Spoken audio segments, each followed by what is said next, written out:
Government of Andhra Pradesh department of school education AP teachers eligibility టెస్ట్కి సంబంధించినటువంటి notification release అయిన విషయం అందరికీ తెలిసిందే. అయితే ఈ యొక్క నోటిఫికేషన్ అనేది మనకి జూన్ 5 నుంచి అయితే స్టార్ట్ అయింది ఆన్లైన్ ప్రాసెస్ అనేది. అయితే దీని యొక్క ఫైనల్గా ఏ రోజుటి వరకు అయితే సబ్మిషన్కి ఉందంటే మనకి జూలై 5 వరకు అయితే సబ్మిషన్ డేట్ అయితే ఉంది. దరఖాస్తు చేసే సమయంలో అభ్యర్థి సమర్పించవలసిన సమాచారం ఏంటంటే ఈ ఏపీ టెట్ జూన్ 2026 3 విడతలకైతే జరిగిందనే విషయం ప్రతి ఒక్కరికి తెలిసిందే. ఏపీ టెట్ జూన్ 2026 రాయడానికి ఎవరో అర్హులను చూసుకున్నట్లయితే మీ అందరికీ తెలిసిన విషయం అయితే కంపల్సరీగా అయితే డిఎల్ఈడీని కానీ బీఈడీ కానీ కంపల్సరీగా అయితే చేసి ఉండాలండి. టెట్ అర్హత లేని ఇన్ సర్వీస్ ఉపాధ్యాయులు కూడా అర్హులుగా కలిసి మనకు చెప్పడం జరిగింది.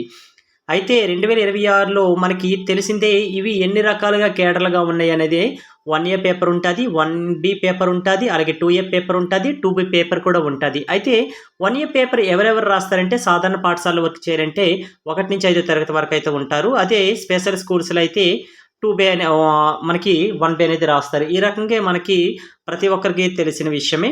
అలాగే 1A 2A పేపర్లు రాయడానికి ఉండవలసిన అర్హతలు ఏంటని చూసుకుంటే 1A పేపర్కు ఇంటర్మీడియట్ కంపల్సరీగా అయితే ఉండాలి అండి. అలాగే అకాడమిక్ విద్యార్థులు 50% మార్కులు పొంది ఉండాలి. బీసీ, ఎస్సీ, ఎస్టీ దివ్యాంగ అభ్యర్థులు అయితే 45% మార్కులు అయితే అర్హత మార్కులకి అయితే చెప్పడం జరిగింది. 2A పేపర్కి సంబంధించింది కూడా మనకి ఇన్ఫర్మేషన్ చెప్పడం జరిగింది.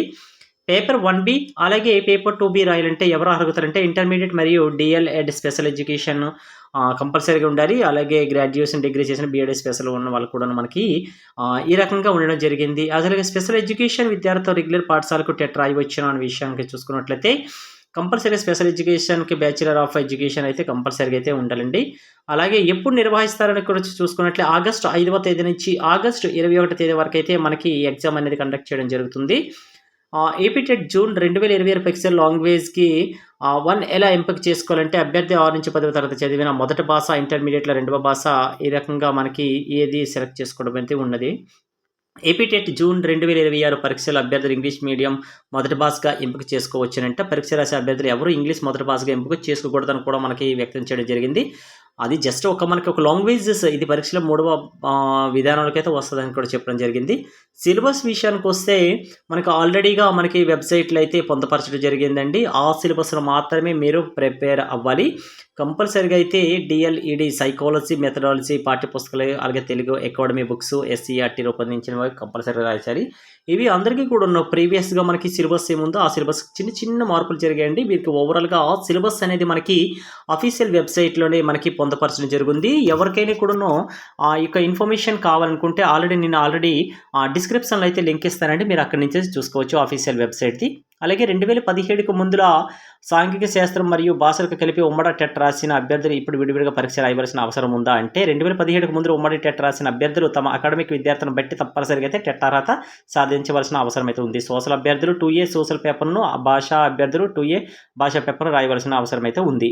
ఏపీ టెట్ జూన్ 2020 నార్మలైజేషన్ ప్రక్రియ అనుసరిస్తారంటే అనుసరించే ఛాన్సెస్ అయితే ఎక్కువగా ఉందండి. ఎందుకంటే ఒక ఎగ్జామ్ అనేది వివిధ షిఫ్ట్లో జరిగితే కంపల్సరీగా అయితే నార్మలైజేషన్ ప్రాసెస్ అనేది అప్లై చేయడం అనేది జరుగుతుంది. ఓకే, దరఖాస్తు సమయంలో సంతకం చేసేటప్పుడు తీసుకోవాల్సిన జాగ్రత్తలు ఏమిటి అని క్వశ్చన్ చూసుకున్నట్లే అభ్యర్థి తన ప్రస్తుత పాస్పోర్ట్ సైజ్ ఫోటోను వైట్ పేపర్ మీద అంటించి దాని కిందనైతే బ్లాక్ బాల్ పెన్తో అయితే సంతకం చేసి స్కాన్ చేసి అప్లోడ్ చేయాలని చెప్పారు. పరీక్ష కేంద్రాల కేటాయింపులో ఏమైనా నియమాలు పాటిస్తారంటే పరీక్ష కేంద్రాల కేటాయింపులో ఫస్ట్ కమ్ ఫస్ట్ సర్వ్ పద్ధతి ప్రకారమే పరీక్ష కేంద్రాల కేటాయింపు జరుగుతుంది.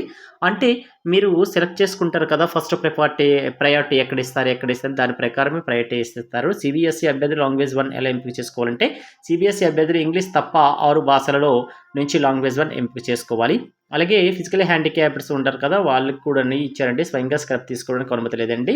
నిబంధనలకు లోబడే డిపార్ట్మెంట్ అధికారులు స్క్రబ్ కేటాయిస్తారనేసి కూడా వ్యక్తం చేయడం జరిగింది. ఇవన్నీ చిన్న చిన్న మార్పులేనండి.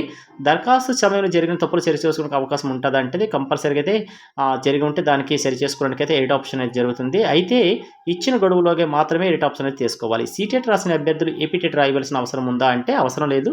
కానీ మనకి అవసరం మేరకు ఏపీ టెట్ రాయవచ్చండి. అభ్యర్థి అభిరుచి అంటే ఇవన్నీ కూడాను వాళ్ళ యొక్క టాలెంట్ని చూసుకోవచ్చు. ప్రస్తుతం అకాడమిక్ కోర్స్ చూస్తే చివరి సెమిస్టర్ వరకు టెట్ దరఖాస్తు చేసుకోవచ్చు అంటే చేసుకోవడానికైతే వీలు లేదండి. కంపల్సరీగా అయితే కంప్లీట్ అయ్యే ఉండాలి. కంపల్సరీగా అయితే ప్రస్తుతం అకాడమిక్ కోర్సు చివరి సెమిస్టర్ వారు టెట్‌కు దరఖాస్తు చేసుకోవడానికి వీలు లేదని కూడా వ్యక్తం చేయడం జరిగింది. ఇన్ సర్వీస్ టీచర్లకు టెట్ నియమావళి చూసుకున్నట్లే ఇన్ సర్వీస్ టీచర్లు తప్పనిసరిగా ఉత్తీర్ణత సాధించాల్సిన అవసరం ఉందంటే కంపల్సరీగా అయితే అర్హత సాధించాలండి. ఎందుకంటే వాళ్ళు కంపల్సరీగా అయితే సుప్రీంకోర్టు ఇది నియమాలైతే మనం పాటించవలసిన అవసరం అయితే కంపల్సరీగా ఉంది. ఇన్ సర్వీస్ టీచర్లకు కనీస పాస్ మార్కు ఎంత ఉంటుందంటే మనకు ఆల్రెడీ ప్రీవియస్‌గా చూసాము. ఓసీ, ఈడబ్ల్యూఎస్ అభ్యర్థులు 60%, బీసీ అభ్యర్థులు 50%, ఎస్సీ, ఎస్టీ, ఫిజికల్ హ్యాండిక్యాప్డ్స్ 40% అనేది కంపల్సరీగా మార్కులండి. ఈ మార్కులు అయితే ఎటువంటి మినహాయింపులు లేదని కూడా మనకు వ్యక్తం చేయడం జరిగింది. ఓకే.